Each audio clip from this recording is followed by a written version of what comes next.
வணக்கம். பல்சுவை பெட்டகம் யூடியூப் சேனல் வழங்கும் கண்ணதாசன் பிறந்தநாள் சிறப்புரை. எத்திக்கும் புகழ்மணக்கும் தித்திக்கும் தமிழில் சத்தான கவிதை தந்த முத்தான கவிஞர் கண்ணதாசன் தமிழ் கவிதை உலகத்தின் தவிர்க்க முடியா ஓர் இடத்தை பிடித்து கொண்ட அந்த மாபெரும் கவிஞன் இந்த தமிழ் உலகத்திற்கு தந்த எண்ணற்ற எழுத்துக்களும் பாடல்களும் கவிதைகளும் என்றென்றும் நம்முடைய தமிழின் புகழை செழித்து வாழச் செய்யும். 1927 ஆண்டு ஜூன் மாதம் 24ஆம் தேதி சாத்தப்பன் என்பவருக்கும் விசாலாட்சி ஆட்சிக்கும் ஓர் சிறுகூடற்பட்டி என்ற ஊரிலே ஒரு சின்ன குழந்தை பிறந்து தமிழ் அழுகையோடு தன் வாழ்க்கையை தொடங்கியது. சிறுகூடற்பட்டி என்கிற அந்த பெயரை எல்லா இடங்களிலும் சொல்ல வைத்த பெருமை இந்த முத்தையா என்கிற இந்த முத்தான கவிஞருக்கு உண்டு. அந்த ஊரில் இருந்து தனது 16வது வயதில் சென்னைக்கு வந்து பல்வேறு இன்னல்களை அனுபவித்து பிறகு மீண்டும் காரைக்குடி சென்று அங்கே பத்திரிகையில் பணியாற்றி அதன் பிறகு மீண்டும் சென்னைக்கு வந்து ஒரு கவிஞராய் பரிணமித்து மிகச்சிறந்த ஒரு பணியை ஆற்றியவர் கவியரசு கண்ணதாசன். அவருடைய வாழ்க்கையில் அவர் சந்தித்த இன்னல்கள் ஏராளம், அவர் செய்த சாதனைகளும் ஏராளம். வலம்புரி ஜான் ஒரு இடத்திலே சொல்லுவார், குடியரசுத் தலைவரைப் போல கண்ணதாசன் சம்பாதிக்கிறார், இந்தியாவைப் போல கண்ணதாசன் கடன் வாங்குகிறார் என்று குறிப்பிடுவார். ஆக வாழ்க்கையில் கவிதை, பாடல்கள், இலக்கியம் எல்லாம் எழுதுகிற ஆற்றல் பெற்றிருந்த கண்ணதாசன் மற்றவர்களை கணிக்க தவறிவிட்டார். நண்பர்களை அவர் கணிக்க தவறினார், பணத்தை நிர்வகிக்க தவறினார். அதனால் பல்வேறு இன்னல்களை அவர் அனுபவித்தார். அவருடைய ஒவ்வொரு பாடலும் ஒவ்வொரு அனுபவத்தின் வெளிப்பாடு. 1949ஆம் ஆண்டு கன்னியின் காதலி என்கிற படத்தில் கலங்காதிரு மனமே என்று திரையுலகத்தில் அடியெடுத்து வைத்தார். 1980ஆம் ஆண்டு 3ஆம் பிறை படத்திற்காக கண்ணே கலைமானே என்று தன் திரையுலக வாழ்க்கையை முடித்து கொண்டார். ஆக காவில் தொடங்கி காவிலேயே தன் திரையுலக வாழ்க்கையை முடித்து கொண்ட கவிஞர் கண்ணதாசன். ஒரு பத்திரிகையில் அவர் ஒரு கட்டுரை எழுத போய் அந்த பத்திரிகையில் பணியாற்றிய அந்த ஆசிரியர், உன் பெயர் என்ன என்று கேட்டபோது அப்போதெல்லாம் நிறைய தாசன்கள் இருந்திருக்கிறார்கள். பாரதிதாசன், கம்பதாசன், இப்படி இவரும் தன்னுடைய பெயரை சிந்திக்காமலே கண்ணதாசன் என்று கூற அதுவே அவருக்கு பெயராக நிலைத்துவிட்டது. அவர் மேலும் பல பெயர்களிலும் கவிதைகளை எழுதினாலும் கூட கண்ணதாசன் என்கிற பெயரே நிலைத்துவிட்டது. திரைப்பட பாடல்கள் சூழ்நிலைக்கு எழுதப்படக்கூடியதுதான் என்றாலும் அந்த திரைப்பட பாடல்களிலும் பல அரிய கருத்துக்களை, அற்புத சிந்தனைகளை வைத்து எழுதியவர் கவியரசு கண்ணதாசன். ஊர் ஊர் என்றும், தேன் தேன் என்றும், காய் காய் என்றும் ஒரே வார்த்தை வைத்துக்கொண்டு தமிழில் சொல் விளையாட்டு விளையாடியவர் கவியரசு. எந்த ஊர் என்றவனே, இருந்த ஊரை சொல்லவா, அந்த ஊர் நீயும் கூட அறிந்த ஊர் அல்லவா என்று ஊர் ஊர் என்று அந்த ஊர் என்கிற ஒரே சொல்லை வைத்துக்கொண்டே ஒரு பாடலை எழுதியிருப்பார். பார்த்தேன், சிரித்தேன், பக்கம் வர துடித்தேன், மலைத்தேன் இவள் என மலைத்தேன் என்று தேன் என்கிற ஒரே ஒரு வார்த்தை வைத்துக்கொண்டு பல தேன்களை தந்து தேனான இனிக்கும் பாடலை தந்தவர் அவர். அத்திக்காய் காய் காய் ஆலங்காய் வெண்ணிலவே, இத்திக்காய் காயாதே என்னை போல் பெண்ணல்லவோ என்று காய் என்கிற ஒரே பாடலை வைத்துக்கொண்டு மிகச்சிறந்த பழச்சுவை மிகுந்த பாடலை தந்தவர் அவர். இந்த பாடலை அந்த காலத்தில் கொத்தவால் சாவடி பாடல் என்று எல்லோரும் கிண்டல் செய்தார்கள். அதை பற்றி அவர் கவலைப்படவே இல்லை. என்ன பார்வை உந்தன் பார்வை, இடை மெலிந்தாள் இந்த பாவை என்று அந்த இர்ரை எடுத்தால் ஒரு வார்த்தையை போட்டு இப்படி தமிழில் விளையாடியவர் அவர். இடை மெலிந்தாள் என்பதை இடையின மெலிந்தால் பார்வை என்பது பாவை என்று வரும் என்றும், இடை மெலிந்தாள் இந்த பாவை என்றும் இரண்டு பொருள் வரக்கூடிய அளவில் ஒரு திரைப்பட பாடலிலும் அழகான ஒரு தமிழ் விளையாட்டை விளையாடியவர் கவியரசு. இதுபோல எண்ணற்ற பாடல்களை குறிப்பிடலாம். கல்லைத்தான் மண்ணைத்தான் காட்சித்தான் குடிக்கத்தான் கற்பித்தானா என்ற ஒரு தனிப்பாடல் எடுத்துக்கொண்டு அத்தான் என்னத்தான் அவர் என்னைத்தான் எப்படி சொல்வேனடி என்று அத்தான் அத்தான் என்று வருகிற மாதிரி ஒரு பாடலை எழுதி திரையுலகத்தில் அச்சான தன்னுடைய திரைமுத்திரையை அச்சாக பதித்தவர் கவியரசு. இப்படி அவருடைய அத்தனை 49 முதல் 80 வரை அவர் கோலோச்சிய அந்த திரை வாழ்க்கையில் அவர் எழுதிய பாடல்கள் பல 5000 என்று சொல்கிறார்கள், அதற்கு மேலும் இருக்கலாம் என்றும் குறிப்பிடுகிறார்கள். அவருடைய திரைப்பட பாடல்கள் 7 தொகுதிகளாக வெளிவந்திருக்கின்றன. இப்படி ஒவ்வொரு படைப்பிலும் சாதனை நிகழ்த்தியவர்.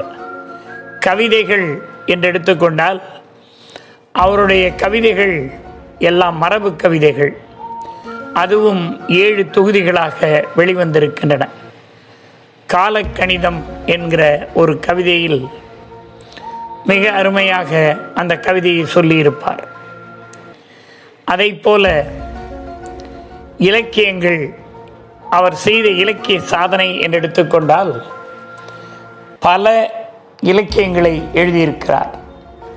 புஷ்பமாலிகா, அம்பிகை அழகு தரிசனம்,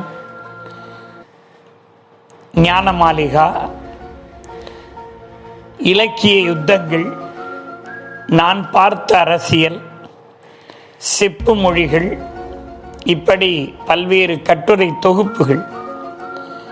புதினம் என்று எடுத்துக்கொண்டால் பல்வேறு கதைகளை அவர் எழுதியிருக்கிறார். சேரமான் காதலி என்கிற ஒரு அற்புதமான புதினம் சாகித்ய அகாடமியினுடைய விருதை பெற்று சிறந்து விளங்கக்கூடிய ஒரு புதினம். 1000 தீவு அங்கையர்கண்ணி என்கிற புதினமும், விளக்கு மட்டுமா சிகப்பு என்கிற புதினமும், சிகப்பு கல் மூக்குத்தி, இப்படி பல புதினங்களை அற்புதமாக படைத்து அழகு தமிழுக்கு பெருமை சேர்த்தவர் அவர். சிறுகதைகள் என்று இலக்கியத்தின் எல்லா வடிவங்களையும் பரிசோதனை செய்து சாதனை நிகழ்த்தியவர் கவியரசு கண்ணதாசன். இந்த கண்ணதாசன் என்கிற பெயர் வெறும் கவிதைக்கும் இலக்கியத்திற்கும் மட்டும் சொந்தமானதல்ல. அது பல்வேறு சாதனைகளுக்கும் பல்வேறு சோதனைகளுக்கும் சொந்தமானது என்பதை நாம் மறந்துவிடக்கூடாது. எல்லாவற்றையும் மனம் திறந்து எழுதக்கூடிய ஆற்றல் மிக்கவர். அவருடைய வாழ்க்கை வரலாற்றை வனவாசம், மனவாசம், எனது வசந்த காலங்கள், எனது சுயசரிதை என்று பல்வேறு நூல்களாக அவர் எழுதியிருக்கிறார். அதைப்போல பல்வேறு உரைகளையும் எழுதியிருக்கிறார். அபிராமி பட்டரின் அபிராமி அந்தாதி, பகவத்கீதைக்கு உரை, கனகதாரா ஸ்தோத்திரம் என்று அந்த பாடலை பொன்மழை என்று தமிழில் அழகாக எழுதி, இப்படி பல்வேறு உரைகளையும் அவர் தந்திருக்கிறார். தமிழிலும் வடமொழியிலும் புலமை பெற்று விளங்கியவர் கவியரசு கண்ணதாசன். தொடக்கத்தில் ஆத்திகராக இருந்து பிறகு நாத்திகராக மாறி மீண்டும் ஆத்திகராக மாறியவர் அவர். ஆக அவருக்கு எப்போதும் கண் துணை இருப்பான் என்று கருத்துடையவர். கேட்டதும் கொடுப்பவனே கிருஷ்ணா கிருஷ்ணா என்று பாடினாலும் சரி, கண்ணன் வந்தான் அங்கே கண்ணன் வந்தான் என்கிற பாடலானாலும் சரி, நல்லவர்க்கும் ஏழையர்க்கும் ஆண்டவனே காப்பு, நம்பினார் கெடுவதில்லை, இது 4 முறை தீர்ப்பு என்று கண்ணனை தன் மனதில் கோயில் கட்டி கும்பிட்டவர் கவியரசு. மக்களால் கவியரசு என்று அன்பாக அழைக்கப்பட்டவர்.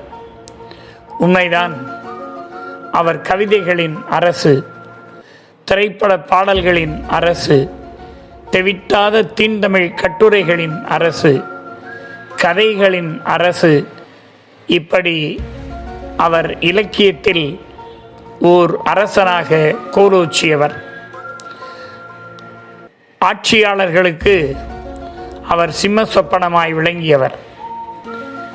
அரசியலை பொறுத்தவரை ஒரு நிலையான முடிவெடுக்க முடியாமல் எல்லா கட்சிகளிலும் அங்கம் வகித்திருந்தாலும் அவருடைய இலக்கிய பணி இந்த தமிழ் உள்ளளவும், தமிழின் சிறப்பு உள்ளளவும், கண்ணதாசன் என்கிற இந்த பெயரை தமிழிலிருந்து பிரித்துவிட முடியாது. ஓர் அழியா இடத்தை, அழியா புகழை, நீடித்த சிறப்பை, நிச்சயமான ஓர் இடத்தை பிடித்தவர் கவியரசு கண்ணதாசன். அவருடைய சிறப்புகளும் அவருடைய சிந்தனைகளும் என்றென்றும் நம்முடைய மனதில் நின்று நிழலாடக்கூடியவை. அவர் சொல்லாத செய்திகள் இல்லை, அவர் பாடாத கவிதைகள் இல்லை, அவர் பேசாத மேடைகள் இல்லை. இப்படி இல்லை என்பதே அவருடைய வாழ்க்கையில் என்றைக்கும் இருந்ததில்லை. எத்தனையோ சிறந்த கவிதைகளையும் இலக்கிய சிந்தனைகளையும் தந்த அந்த சிந்தனை சுரங்கம் 1981ஆம் ஆண்டு அக்டோபர் மாதம் தனது சிந்தனையை நிறுத்தி கொண்டது. எங்கே? சிகாகோ மருத்துவமனையிலே தனது சிந்தனையை நிறுத்தி கொண்டு போகிற போது சிந்தனையோடு சென்ற அந்த மனிதன் வருகிற போது சிந்தனையற்ற உடலாக தமிழகம் திரும்பினார். ஆம், தமிழ் கவிதை உலகமே கதறி எழுதது. தமிழ் திரை உலகமே கண்ணீர் விட்டு கதறியது. தமிழ் திரை உலகமே இனி இதுபோல ஒரு கவிஞரை பார்க்க முடியாதே என்ற ஏக்கத்தோடு கதறியது. அத்தனை பேரையும் கதற வைத்துவிட்டு, அத்தனை பேரையும் அழ வைத்துவிட்டு, அவர் மட்டும் மீளா துயரில் ஆழ்ந்து விட்டார். அவர்தான் சொல்லுவார், வார்த்தை இன்றி போகும்போது மௌனத்தாலே நன்றி சொல்வோம் என்று குறிப்பிடுவார். ஆம், அவர் வார்த்தையின்றி இந்த உலகத்தை விட்டு பூத உடலாய் சென்றபோது இந்த அத்தனை கவிஞர்களும் அத்தனை தமிழர்களும் மௌனத்தாலே அவருக்கு நன்றி சொன்னார்கள். இப்படி தனது வாழ்க்கையே தனது பாடலாய் பாடியவர் அவர். தனது வாழ்க்கை சிந்தனைகளையே பாடலாக வடித்து காட்டியவர் அவர். தனது வாழ்வின் ஒவ்வொரு நிகழ்வுகளையும் பாடலாக வடித்து காட்டியவர் அவர். அத்தகைய மாபெரும் கவிஞன் இந்த மண்ணுலகத்தில் மறைந்தாலும், அவர் மறைந்து பல ஆண்டுகள் ஆனாலும் இன்னும் அவரை பற்றி பேசுகிறோம், அவரை பற்றி சிந்திக்கிறோம், அவரை பற்றி எழுதுகிறோம் என்றால் அதில் அர்த்தம் இருக்கிறது. எனவே இத்தகைய ஒரு சிந்தனைமிக்க கவிஞனை பற்றி நாம் இன்றைக்கு சிந்தித்திருக்கிறோம் என்று சொன்னால் நமக்கு அது பெருமை. கண்ணதாசனுக்கு பெருமை என்று சொல்ல முடியாது, அவரை சிந்தித்ததால் நமக்கு பெருமை என்பதுதான் உண்மை. வாழட்டும் அவர் புகழ், என்றென்றும் நின்று நிலவட்டும் அவரது சிறப்பு. கவிதை உள்ளளவும் கண்ணதாசன் வாழ்வார். சிறந்த உரைகளையும் அறிஞர்களின் சிந்தனைகளையும் தாங்கி வருவது பல்சுவை பெட்டகம். அறிஞர்கள், கவிஞர்கள், அரசியல் தலைவர்களின் பிறந்த நாளின் போது அவர்களின் வாழ்க்கை வரலாற்றை உரைகளாய் தருகிற பல்சுவை பெட்டகம் மிகச்சிறந்த ஒரு உரைக்கோவையின் தொகுப்பு. இந்த பல்சுவை பெட்டகத்தை என்றைக்கும் சப்ஸ்கிரைப் செய்து பாருங்கள். இந்த பல்சுவை பெட்டகத்தில் வரும் உரைகளை பற்றிய உங்கள் கருத்துக்களை கமெண்ட் பாக்ஸில் பதிவிடுங்க. நண்பர்களுக்கும் ஷேர் பண்ணுங்கள். நீங்களும் இதை கேட்டு மகிழுங்கள். நன்றி.